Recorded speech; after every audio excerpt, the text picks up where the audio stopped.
5 ஆண்டு படிப்பு சுமாராக அந்த மருத்துவ படிப்பு.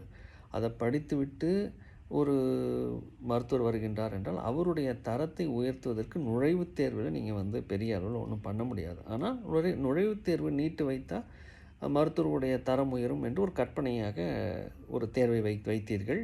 சரி. அது கட்டாயமாக்கி தமிழர்களுக்கு வந்து ஒரு பெரும் சுமையை ஏற்றி வைத்தீர்கள். வேறு வழி இல்லாமல் நாங்களும் பொறுத்து கொண்டிருக்கின்றோம். அந்த நீட்டினுடைய செயல்பாட்டை சற்றே பார்ப்போம். மொத்த வாங்கக்கூடிய மதிப்பெண்கள் 720. சென்ற ஆண்டு அதாவது இத்தனை மதிப்பெண்கள் பெற்றால், தேர்ச்சி விகிதம் பெற்றால் நீங்கள் வந்து மருத்துவக் கல்லூரிக்கு விண்ணப்பித்து பணம் கொடுத்து சேர்த்து கொள்ளலாம் என்ற குறைந்தபட்சம் தேர்ச்சி விகிதம் ஒன்று இருக்கின்றது அல்லவா? சென்ற ஆண்டு அது 144. 720க்கு 144. அப்போனா விழுக்காடு முறையில் பார்த்தீர்களானால் 20 விழுக்காடு. 12ஆம் வகுப்பில் கூட 35 விழுக்காட்டுக்கு கீழே பெற்றவர்கள் தேர்ச்சி பெறவில்லை என்று நாங்கள் சொல்கின்றோம்.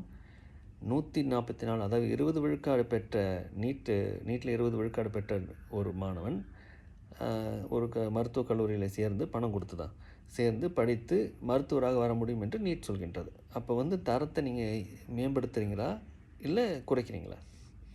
இது மொத்தமாக ஒரு ஏமாற்று வேலை. இந்த ஏமாற்று வேலை செய்வதற்கு ஒரு தேர்வு வைக்கின்றீர்கள்.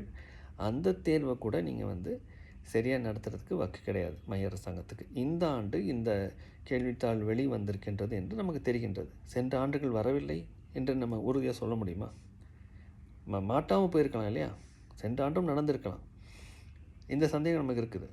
ஆக இந்த நீட் என்பது ஒரு மோசக்கார வேலை, ஏமாற்று வேலை. இதிலிருந்து எந்த அளவுக்கு தமிழகம் விடுபடுகின்றதோ அந்த அளவுக்கு நமக்கும் நமது மாணவர்களுக்கும் நல்லது.